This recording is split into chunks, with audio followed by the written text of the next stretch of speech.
tomar asiento, hermanos.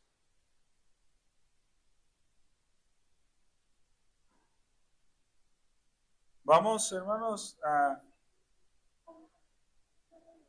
continuar con la lección, hermanos, número 17. Esta es la lección número 17, hermanos.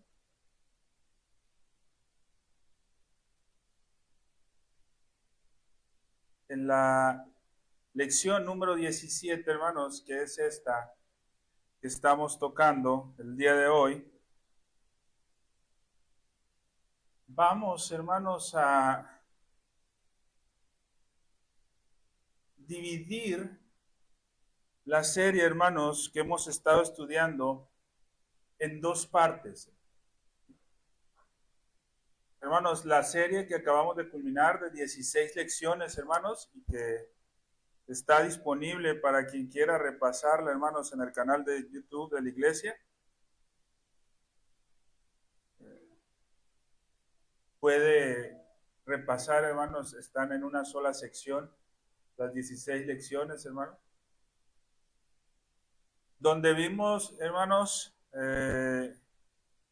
durante todo este tiempo, los principios bíblicos, hermanos, que llevaron a formular la doctrina del teísmo clásico, la doctrina de Dios. Ahora vamos a comenzar, hermanos, de aquí en adelante, a ver cómo esa doctrina que fue formulada en su tiempo y se fue desarrollando, llegó, hermanos, al punto de ser plasmada, primero, hermanos, de forma oral, ¿sí? Y después de forma escrita en la vida de la iglesia, hermanos. Esto se hizo, hermanos, a través de forma oral de los catecismos y de forma escrita tiempo después a través de los credos y más adelante, hermanos, a través de las confesiones de fe. Pero, hermanos, dentro de estos maneras de hacerla aplicable de forma visible a la iglesia, también encontramos, y ahorita vamos a verlo, los sacramentos, hermano. Y el conjunto de todo esto, hermanos, se le ha conocido a través de la historia como símbolos de fe.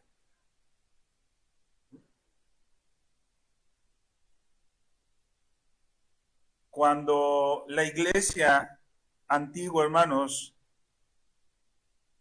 busca definir esta doctrina del teísmo clásico, lo primero que hace, hermanos, y es algo que vamos a ver, hermanos, más adelante, en algunas lecciones más adelante, lo primero que hace, hermanos, es definir el término católico.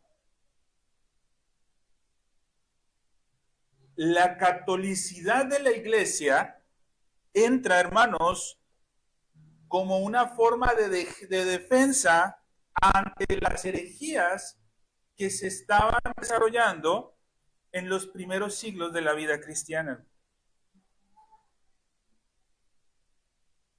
Pero ojo, hermanos, estas mismas herejías que se estaban desarrollando no fueron ajenos a la Edad Media. Tampoco, hermanos, fueron ajenos a la edad de la Reforma. Y mucho menos han sido ajenos en la actualidad. Y la iglesia siempre ha dado respuesta a estas herejías de la misma manera. Y el primer paso que dio, hermanos, fue la definición del catolicismo. Y ojo, no estamos hablando de Roma. Vamos a ver lecciones más adelante, hermanos, cómo el credo de los apóstoles. Vamos a tocar, hermanos, cómo se dio origen a este credo y algunos aspectos y algunas enseñanzas de este credo, hermanos, que ya hemos visto, pero retomaremos. Cómo nacieron, hermanos, de la formulación teológica del teísmo clásico. Y al mismo tiempo, hermanos, empezaron a definir lo que era la catolicidad de la iglesia. Y no hablo de Roma, hermanos. Roma, hermanos, como secta, no fue quien definió, hermanos, esto.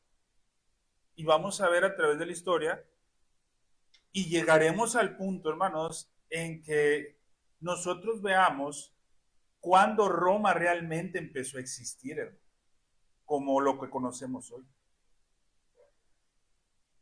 Hay muchos hermanos que piensan que Roma empezó a existir en el año 300 con Constantino. No, hermanos, ahí no empezó Roma. Hay otros que piensan que fue en el cisma del siglo 11, 12. No, tampoco.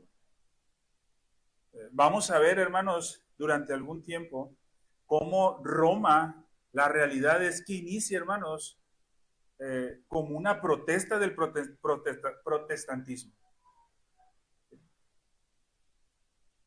Posterior, hermanos, a que la iglesia protestó, Roma empezó a definir su creencia. Y por ahí del siglo XVII, hermanos, nace el catolicismo romano. Vamos a ver cómo se dio todo este desarrollo, hermanos, porque vamos a ver cómo la doctrina del teísmo clásico fue defendida a través del tiempo y fue presentada, hermanos, de forma que esto era lo que definía lo que era una iglesia ortodoxa. Y ante estas herejías, hermanos, que se han presentado a través del tiempo, es necesario, hermanos, que con la misma firmeza que la iglesia antigua defendió la doctrina de Dios, es necesario, hermanos, que hoy se defienda de esa manera. Porque los ataques, hermanos, nos vamos a dar cuenta que son los mismos. Únicamente en algunos casos les cambian los nombres, pero es lo mismo, hermano. ¿Sí?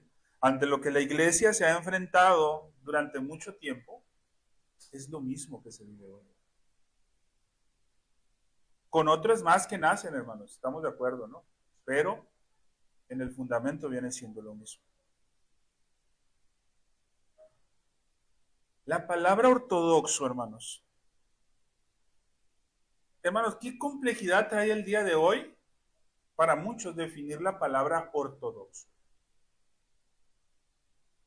Muchos, hermanos, en un deseo, hermanos, sano, ¿sí?, de no causar división, piensan que sería imposible definir lo que es ortodoxo.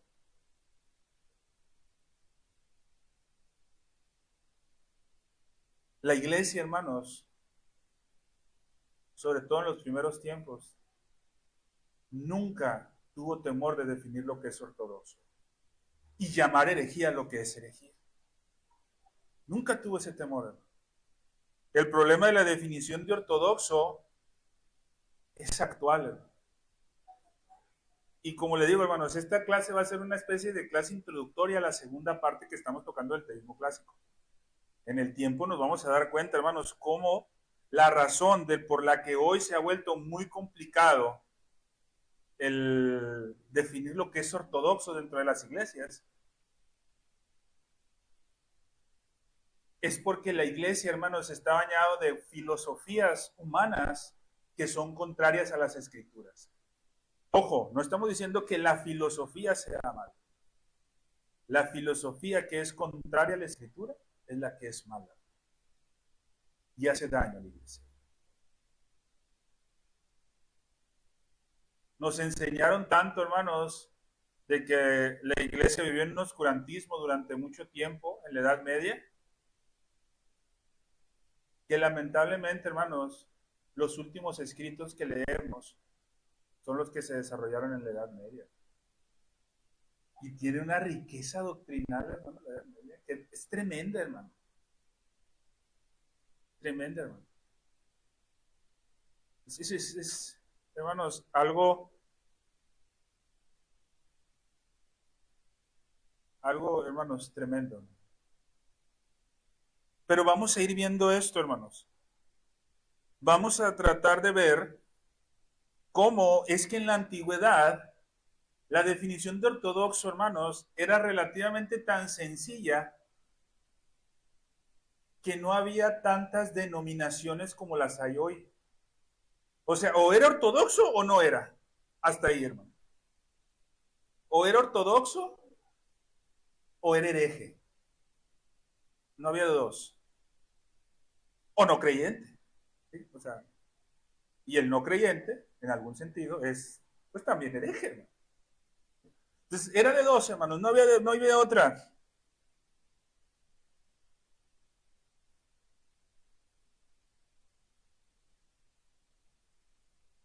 Es verdad, hermanos, la definición de ortodoxo o la definición de la ortodoxia se dio, hermanos, tiempo después de los apóstoles. Con el fundamento de los apóstoles, sí, pero se dio tiempo después, hermanos. Y una vez dada, fue aceptada universalmente, hermanos. Por eso es que es católico. El credo dice, creo en una santa, ¿qué más? Creo en una iglesia santa, sin miedo, hermano, católica. ¿Sí? Estaba afirmando universal, hermano. ¿Sí? Pero ¿quién era esa iglesia santa? ¿Quién era esa iglesia católica? La que había definido la ortodoxia como el teísmo clásico lo presentaba.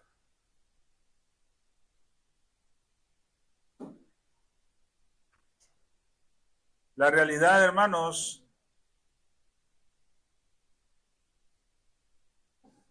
es esa. La ortodoxia, aunque costó definirse, pero una vez definida, hermanos, era simple. ¿Sí?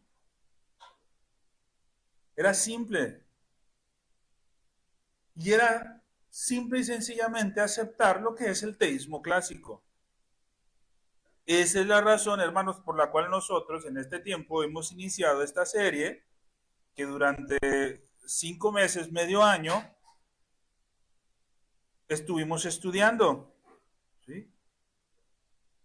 Es verdad, hermanos, no tocamos todo a una profundidad, hermanos, que se requeriría, porque si no, hermanos, 5 meses no nos alcanza ni siquiera para ver un atributo. Pero vimos, creo yo, hermanos, los puntos necesarios para poder nosotros, una vez que veamos, hermanos, cómo se fue definiendo la ortodoxia a través del tiempo, entendamos nosotros cuál es la fe que realmente nos sostiene. ¿Sí se acuerdan, hermanos, que el título de esta serie es Veritas Divina, el teísmo clásico, la fe que nos sostiene?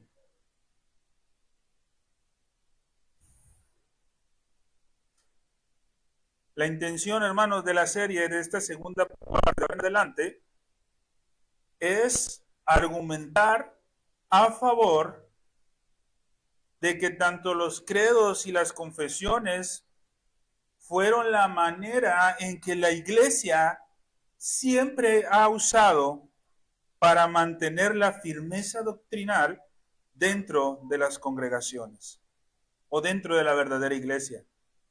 Ojo, hermanos, nosotros somos una iglesia confesional. ¿Sí? Hemos aceptado, nos hemos adherido como iglesia a la Segunda Confesión Bautista de Londres.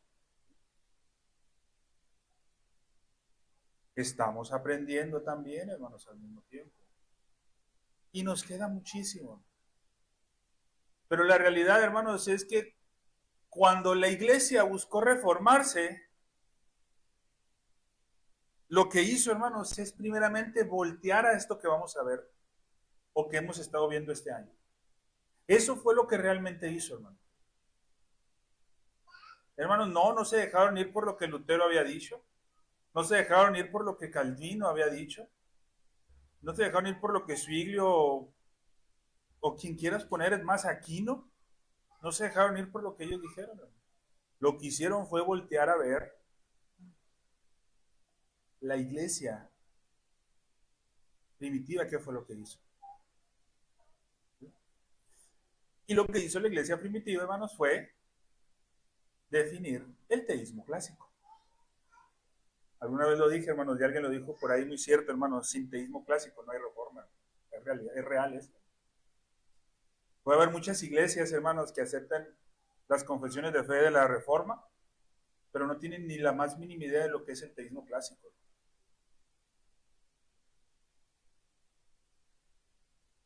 Y sin el teísmo clásico, hermanos, no entendemos, por lo menos en la confesión de fe, de forma correcta, los primeros 7 capítulos de la confesión. Y si no entendemos los primeros 7 capítulos de la confesión, hermanos, no entendemos los primeros 6, no entendemos los principios básicos. Y si no entendemos los principios básicos, pues todo lo demás queda flojo, ¿no? ¿Sí? Entonces, hermanos, de ahora en adelante vamos a buscar argumentar a favor de la idea de que tanto credos como confesiones, credos y confesiones de fe, es la manera en que siempre la iglesia ha usado para mantener la firmeza doctrinal. Siempre ha sido esa, ¿no? Y vamos a ver cómo esta forma, hermanos, de los credos y confesiones fue inclusive antes de que la iglesia en el Pentecostés se formulara como la creemos. Porque, ojo, hermanos, si el afirmar credos y confesiones no tiene respaldo bíblico y no aparece en las escrituras, en este momento tendríamos que dejar nosotros de ser confesionalistas. Pero como si aparece, entonces nosotros, hermanos, tenemos la obligación de ser confesionalistas o confesionales. Y vamos a ver eso, hermano. Vamos a ver cómo, si el Señor lo permite durante todo este tiempo, hermanos, cómo los credos antiguos están impregnados de esta doctrina. Esto que vimos durante los primeros 6 meses, cómo los credos antiguos se impregnaron de eso. Y cuando lleguemos al de Atanasio, hermano, va a ser una verdad, hermanos, ahí que a lo mejor a muchos no les gusta, hermano. Porque este termina diciendo, quien no crea todas estas cosas, realmente no es salvo. ¿Qué problema hoy es, hermano, decirle a alguien, es que si no crees esto, no eres salvo, ¿verdad? Y uno de los credos, hermanos antiguos, así termina, hermano. Quien no cree estas verdades, porque la verdad no la resplandece. Y no es salvo.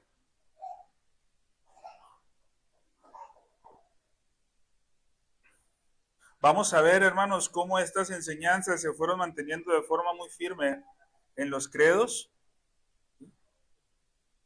Vamos a ver cómo se fueron presentando también, hermanos, no solamente en la edad antigua, sino en la edad media.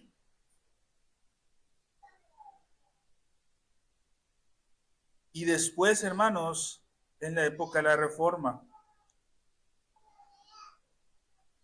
Pero, hermanos, también la intención es que veamos cómo fue que en la edad moderna y posmoderna fue donde esta enseñanza empezó a desecharse de la iglesia. Y vamos a ver, si el Señor lo permite, hermanos, cómo fue que empezó a desecharse. Y por qué llegamos, hermanos, hasta este momento en el que muchos piensan, hermanos, de forma muy lamentable, que Cristo ya viene porque Israel está siendo atacado. Vamos a ver hasta dónde pegó eso, hermanos. Que ahorita hay mucha gente, hermanos, vuelta loca por las cuestiones de las actividades que se están dando en el mundo. Y hay muchos hermanos que ya sacaron su calculadora y están haciendo cuentas para saber qué fecha del año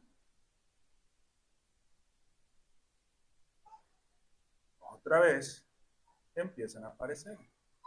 Pero vamos a ver por qué se perdió esto.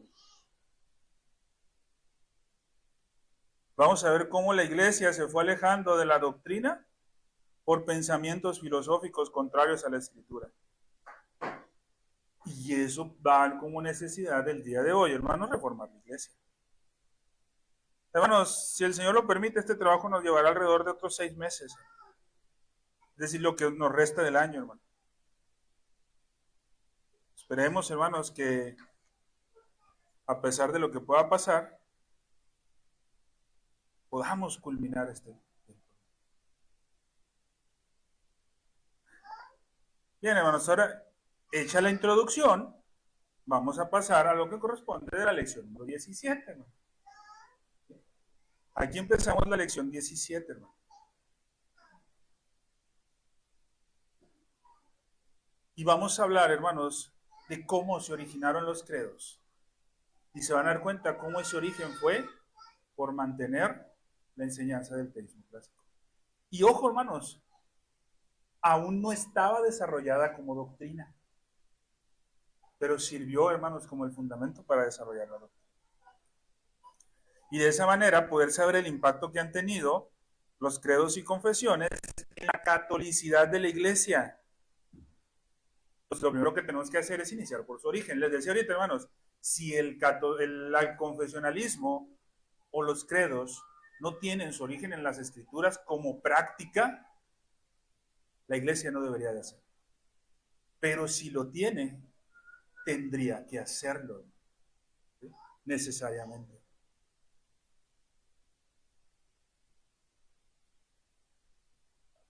Lucas 6:45, hermanos.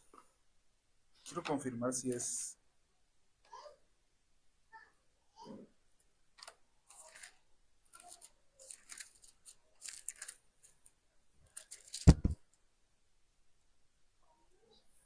Lucas 6:45, hermanos. Sí, es. Lucas 6:45, hermanos. Dice, el hombre bueno del buen tesoro de su corazón saca lo bueno. Y el hombre malo del mal tesoro de su corazón saca lo malo. Porque de la abundancia del corazón habla la boca. La fe, hermanos, como toda convicción fuerte, siempre va a tener el deseo de expresarse. Dime si no, hermanos, en el momento que tú llegaste a los pies de Cristo, yo espero que esto haya sido una verdad en la vida de cada uno de nosotros. Le queríamos decir a todo el mundo que habíamos llegado a los pies de Cristo.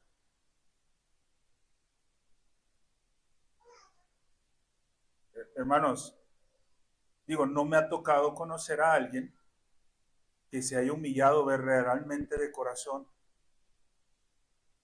y se haya postrado a los pies de Cristo y no haya querido compartir esa felicidad con el que se le pasa a un lado.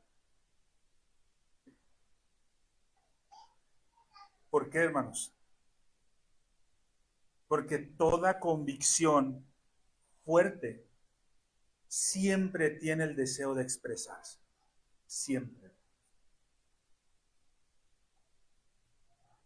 Pero eso no queda solo ahí.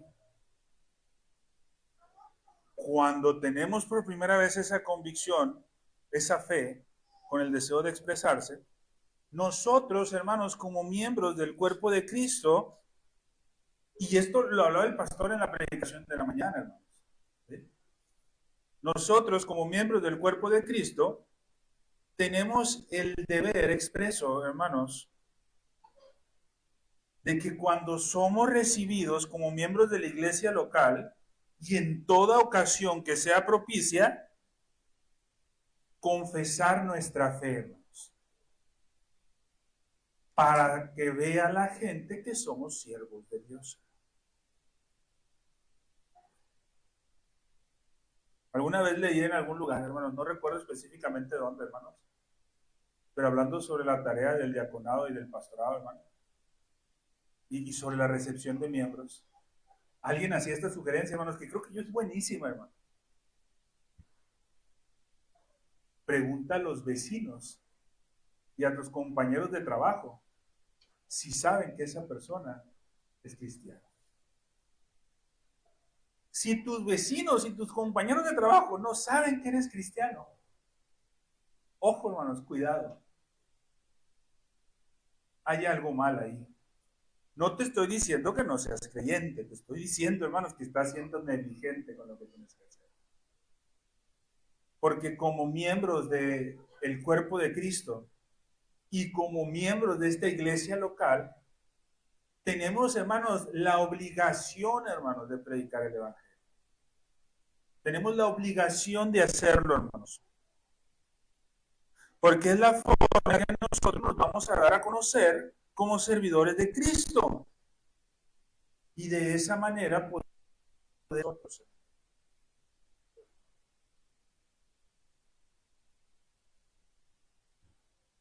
Entonces, primero, hermanos, para hablar del origen de los credos, lo primero que debemos afirmar es que estos nunca preceden a la fe, hermanos. ¿Qué quiere decir preceden, hermanos? Que están antes que la fe. No, hermanos. La fe siempre es antes de los credos. Siempre va a ser. Nunca los credos van a ser antes que la fe. Los credos y confesiones, hermanos, lo que hacen es presuponer, ¿sí?, que se tiene fe. Los credos, por esa razón, hermanos, nacen de la vida interior de la iglesia. Y ojo, hermanos, los credos nacen independientemente de las circunstancias externas. Aunque hemos visto mucho, hermanos, y vamos a ver que muchos credos fueron respuestas a herejías, ¿sí? Los concilios ecuménicos, hermanos, trataron temas donde daban respuesta a herejías y ahí formulaban los credos. Hermanos, el credo hubiera existido aún sin enfrentarse a herejías. Las declaraciones de fe hubieran existido, hermanos, aún.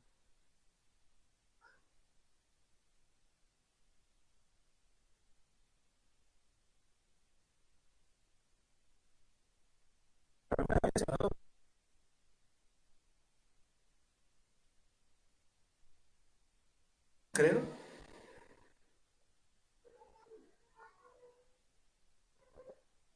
Primero, hermanos, se inició bautizando en el nombre de Cristo. Y después, hermanos, se fue formulando de forma más completa hasta llegar, hermanos, a la fórmula bautismal, que es en nombre del Padre, del Hijo y del Espíritu Santo. Eso es un credo, hermanos. La fórmula bautismal, hermanos, bajo la que nuestro pastor ha bautizado a los miembros de esta iglesia, a los que les ha tocado, que nos ha tocado, lo hace a través de un credo, de una confesión de fe. Cuando él dice que bautiza en el nombre del Padre, del Hijo y del Espíritu Santo, él está haciendo una declaración de fe, hermano, una confesión de fe. Le está manifestando un credo. Las palabras de la Santa Cena, de la institución en la Cena del Señor, hermano. Ojo, estas no fueron palabras que se le ocurrieron al pastor que tenía que ser así porque él lo definió así. No, hermano. Y se lo pueden preguntar, aquí está. Fueron, hermanos, declaraciones de fe tomadas de él, de la Escritura. Sí, hermanos, cuando esté enfrente, lee algunos textos, que es totalmente correcto. Pero, hermanos, también él confesa su fe en forma de credo. Entonces, tenemos que tanto la fórmula bautismal como la institución de la Cena del Señor son credos. Estos sacramentos, hermanos, junto con la confesión de Pedro que acabamos de leer ahorita al inicio, y que son incluso antes, hermanos, del nacimiento de la iglesia cristiana en el Pentecostés, son antes que eso. Y no estamos diciendo que anteriormente no existía iglesia, hermano, sino como se conoció después del Pentecostés. son credos. Son credos y confesiones de fe. Es una realidad, hermanos, la iglesia no se fundamenta sobre los credos. El único fundamento de la iglesia es Cristo. Y eso lo tenemos bien en claro. Hermanos, la iglesia no se fundamenta en palabras de hombre, sino en la palabra de Dios.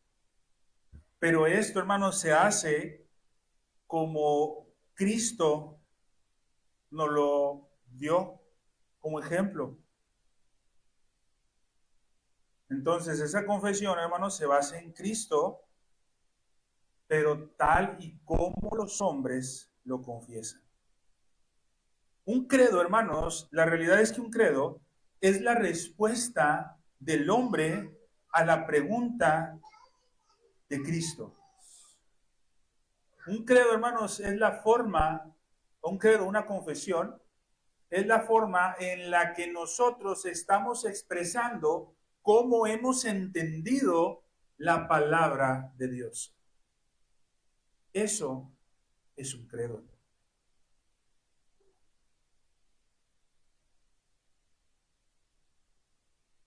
Entonces, el credo es cómo el hombre interpreta la palabra. El problema es que no todos lo tienen escrito. Todos tienen una confesión de fe, todos, hermanos, todos. Hasta el que no es creyente, hermanos, y que nunca ha leído la Biblia, tiene una confesión de fe. ¿Sí le ha tocado escuchar cuando dicen, no, mi Dios no es esto, mi Dios no es aquello? Es su interpretación de lo que cree que es Dios. Y eso es un credo.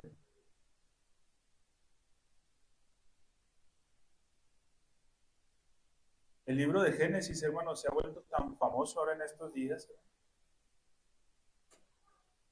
con esta situación, hermanos, de las supuestas guerras que se están por venir. Es tan famoso, hermanos, que todo el mundo está interpretando de la forma que él quiere. Y ahí tienen muchas congregaciones, hermanos, con la bandera de Israel a un lado,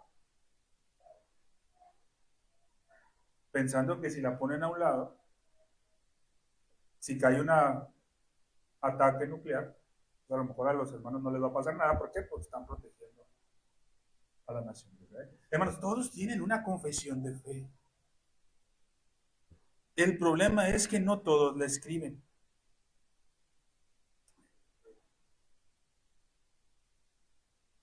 Cuando el Señor pregunta, hermanos, en la lectura que hacíamos ahorita, hermanos, en Mateo, ¿quién dicen ustedes que soy?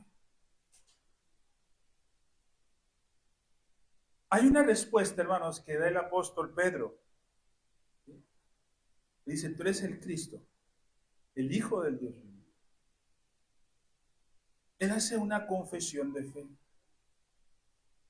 Y luego le dice algo a nuestro Señor Jesucristo. ¿Qué le dice así?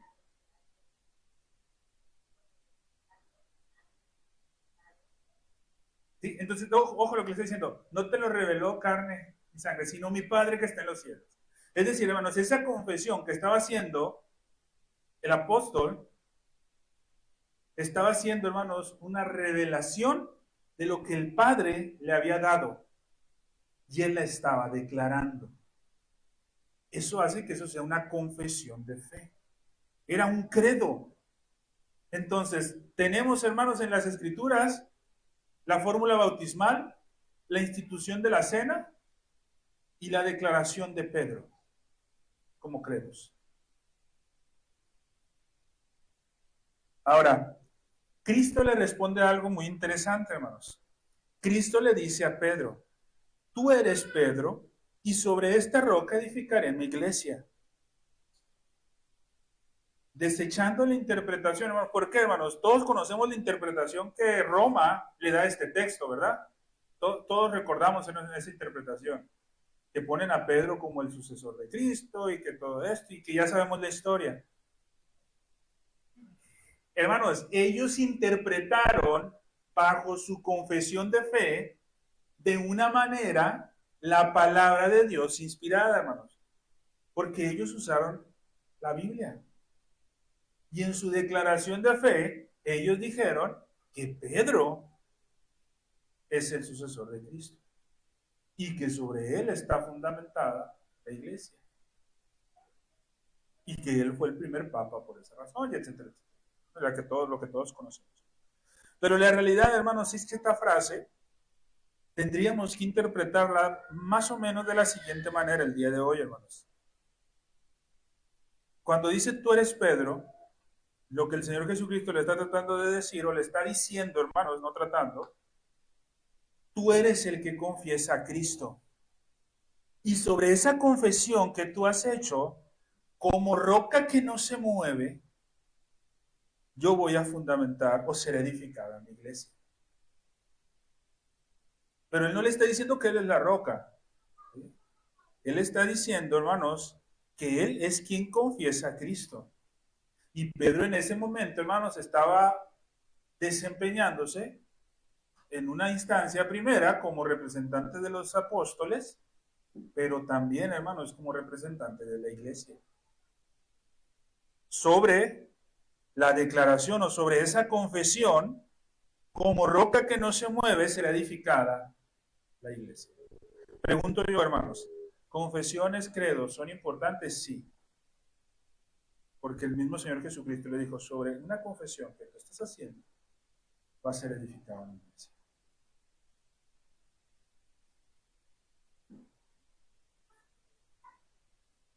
Cristo usó esto, hermanos, como el sustento sobre el que se edifica su iglesia.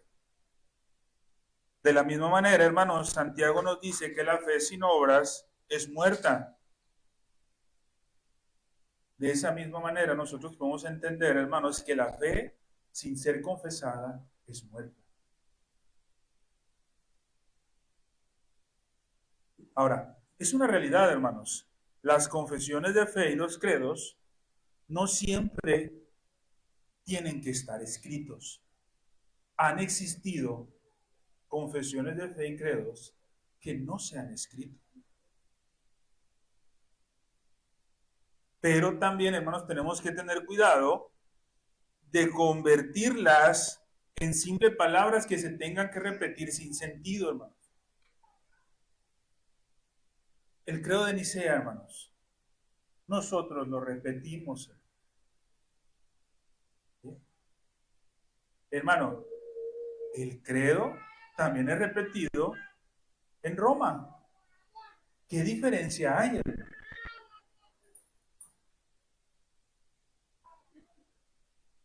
Una vez alguien dijo, hermanos, y creo que esto es muy correcto, la forma correcta de repetir el credo o recitar el credo dentro de las iglesias debería de ser lento. ¿Por qué lento? Porque te da la oportunidad de pensar. Creo en Dios Padre, Todopoderoso.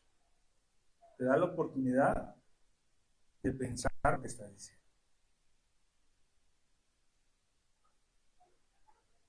De otra manera, hermanos, ¿cuánta gente no conocemos que se podría parar aquí enfrente y recitar el credo de memoria?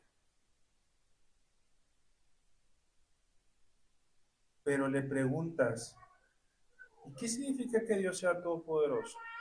Que Dios Padre sea todopoderoso. No van a tener la menor idea. ¿O por qué dice que el Hijo es coeterno con el Padre? No va a tener la menor idea. ¿Sí? Entonces, no es solamente recitar palabras. ¿Sí?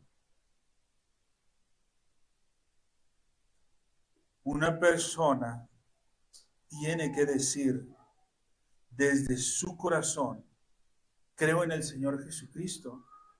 Y si lo dice desde su corazón, creo en el Señor Jesucristo, esta declaración de fe, hermanos, es más que suficiente para ser salvo. Y eso es un credo.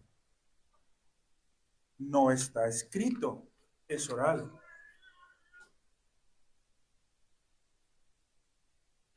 En un principio, hermanos, todos, absolutamente todos, los credos y confesiones de fe que enseñaban el teísmo clásico, la doctrina de Dios, en tiempos antiguos fueron enseñados de forma oral y eran transmitidos, hermanos, a través de preguntas y respuestas.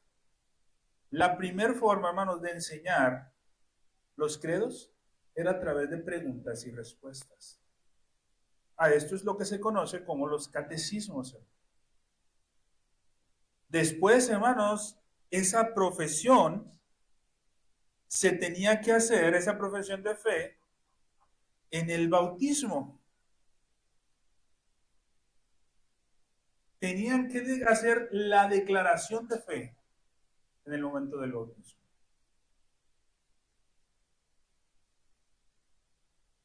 Fue hasta mucho tiempo después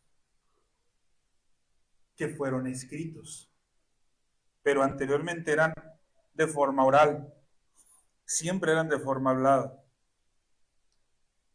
¿Ha escuchado usted alguna vez, hermanos, de algo que se conoció dentro de la historia de la iglesia como la disciplina arcana? ¿Alguien ha escuchado hablar de la disciplina arcana? La disciplina arcana, hermanos, fue la primera forma en las que las confesiones o los credos, hermanos, se transmitían a los que iban a ser bautizados. Ojo, no estoy hablando de los catecismos, hermanos. La disciplina arcana, hermanos, hacía referencia, en el latín, hermanos, disciplina arcana es disciplina secreta. Esta era una práctica, hermanos, histórica dentro de la iglesia primitiva que consistía en tener ciertas doctrinas, ¿sí?, así como los sacramentos, en secreto. Dentro de la disciplina arcana, hermanos, o de la disciplina secreta, la iglesia cristiana, hermanos, no hacía pública todas las doctrinas y no hacía público, hermanos, los sacramentos. No podían ser revelados a aquellas personas ajenas a la comunidad cristiana. En la iglesia primitiva, hermanos, nosotros tenemos culto por la mañana y por la tarde.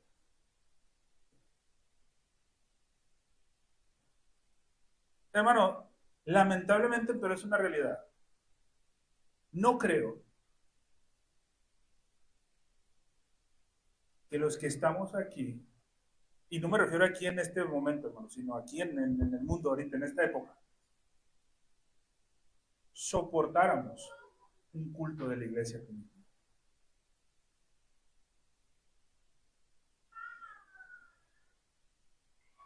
Vean nomás lo diferente, hermanos. ¿Sí? ¿Qué se acostumbra en el culto del día de hoy? En el momento de la predicación, ¿quién es el único que está de pie? El pastor, ¿verdad? En la iglesia antigua, hermanos, el único que estaba sentado era el que estaba compartiendo la palabra. Era el único que estaba sentado, hermano. Y todos los demás tenían que estar de pie. ¿Sí?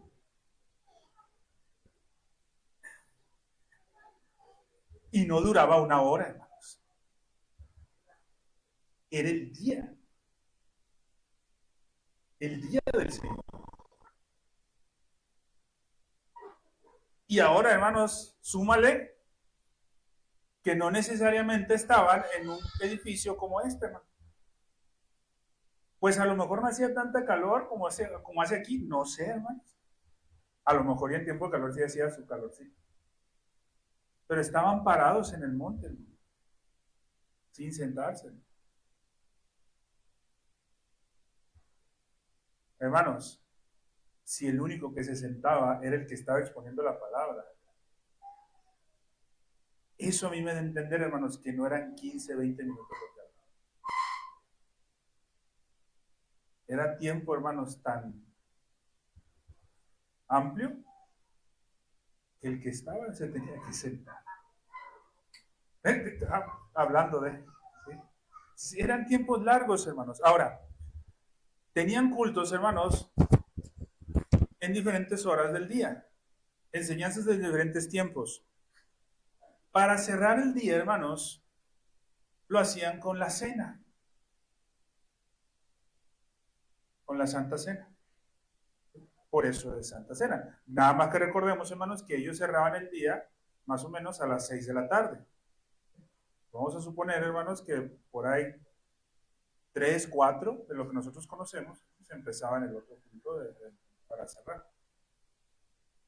En ese culto, hermanos, no podía entrar nadie que no fuese bautizado. Nadie podía entrar, hermanos.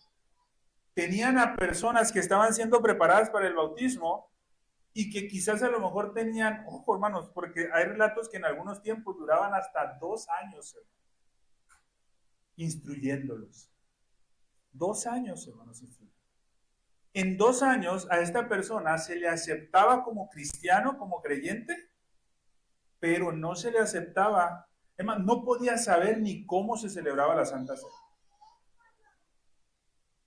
Era totalmente cerrado. En el momento, hermanos, cuando había la exposición de la palabra, podía entrar quien sea, podía estar presente quien sea, pero en el momento que empezaban a tocar ciertas doctrinas que eran cerradas para la iglesia y empezaban a prepararse para la celebración de la Santa Cena, el ministro despedía a quienes no eran miembros de la iglesia. Y se quedaban únicamente aquellos que eran miembros de la iglesia o que venían de otras congregaciones y que por medio de carta habían sido recomendados para quedarse ya sea ese fin de semana. Recordemos que en aquel tiempo, hermanos, el comercio trasladaban y aunque procuraban, hermanos, era tan tremendo, hermanos, porque aunque procuraban no viajar el día del Señor, pues había veces que por cuestiones de trabajo les tocaba, pero ese día, un día antes, hermanos, se establecían en un lugar donde sabían que se podían congregar, para poder congregarse el domingo. Y ya no retomaban su trabajo hasta el lunes otra vez partían. Entonces, esto hacía referencia a la disciplina arcana, hermanos. Esto sería, hermanos, como una especie de iniciación. Y era llevada de forma gradual a la medida que el creyente iba creciendo en su conocimiento. No se sabe mucho de esta práctica, hermanos, porque solamente aparece en relatos muy pequeños y fragmentados en los escritos de los padres antenicenos, hermanos, antes de Nicea. La Didache, hermanos, vienen algunos aspectos. Fue hasta que surgen, hermanos, las controversias sobre el verdadero significado de las escrituras, ¿sí? Hasta que surgen estas controversias, que es necesario, hermanos, dar una expresión formal del verdadero sentido.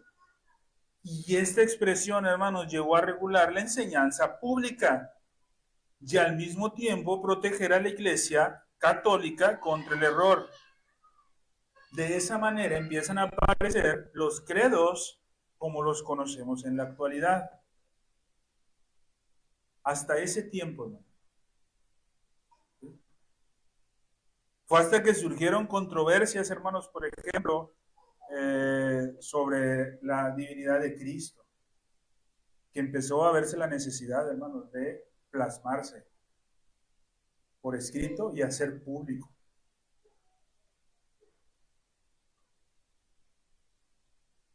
Pero la primera confesión, hermanos, que nosotros vemos, no es el credo de los apóstoles. La primera confesión de fe que nosotros vemos es la de Pedro. Tú eres el Cristo, el Hijo del Dios viviente. Esa fue el primer credo. Esa fue la primera confesión. Para el Nuevo Testamento, hermanos, entendemos, hermanos, y esto no iremos hasta aquel punto, que el famoso Shema también era una declaración de fe. Esta declaración, ojo hermanos, esta declaración de Pedro, tú eres el Cristo, el Hijo del Dios viviente, se convierte en la sustancia de la confesión bautismal, ¿sí? Ya que Cristo era el objeto principal de la fe cristiana. Recordemos, hermanos, cómo Felipe exige al eunuco simplemente que profesara la creencia de que Jesús era el Hijo de Dios. Eso fue lo único que le pidió, hermanos. ¿Sí? Y posterior, hermanos, la fórmula bautismal se fue o llegó a su desarrollo trinitario en la práctica, hermanos. ¿Cómo es ahora, hermanos? Creo en Dios Padre, el Hijo y el Espíritu Santo. Pero la primera declaración de fe, hermanos, era: creo que tú eres el Cristo, el Hijo de Dios.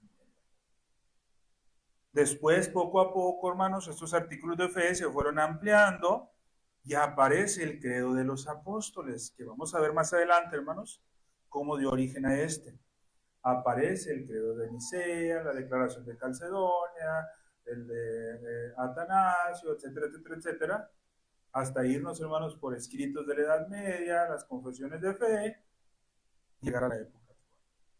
La próxima semana, hermanos, hoy terminando la clase de hoy, con esto, la próxima semana, hermanos, vamos a hablar un poco sobre la autoridad que tienen, hermanos.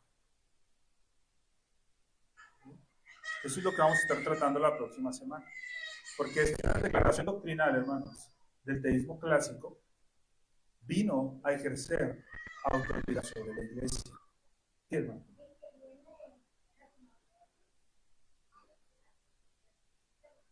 La confesión de Timoteo, ¿sí? De hecho, hermano, ese es muy interesante. ¿Me la puede leer, por favor, hermano?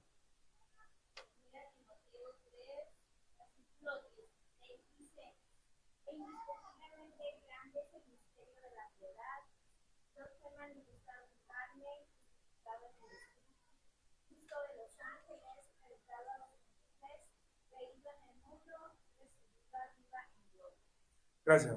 Es muy probable, hermanos, que dentro del reconocimiento que hace el apóstol Pablo de Timoteo cuando le dice, hermanos, que reconoce la profesión de fe que hizo delante de muchos testigos, ¿sí se acuerdan? Es muy probable que haya sido eso. Sí, perdón, Pablo a Timoteo. Es muy probable que haya sido eso. Claro, en un sentido más amplio, ¿no? Pero es muy probable que haya sido eso que hizo. Otra declaración de fe, hermano, que como les digo, hermanos, no eran escritas, eran habladas. Hasta que se da la necesidad de hacer católica la iglesia, se empiezan a escribir, como las tenemos. Bien, hermanos, vamos a orar, hermanos, para terminar y darle el tiempo para pasar a la Santa Cena. Oramos. Padre Santo, Señor, gracias te damos, mi Dios, por este tiempo y por la oportunidad que nos das de poder estar delante de tu presencia en esta tarde, buscando, mi Señor, aprender más de ti, conforme a tu palabra, mi Dios, y conforme a lo que la iglesia, a través del tiempo, nos ha dejado para nuestra edificación. Te pedimos, mi Señor, que seas en cada uno de nosotros y que cada enseñanza que nos llevemos a nuestro corazón sea la palabra tuya, mi Dios. Cuida, mi Dios, de que la interpretación que demos sea para tu honra y tu gloria en todo momento. Gracias, Dios, te damos por esto y lo ponemos en tus benditas manos en Cristo Jesús. Amén.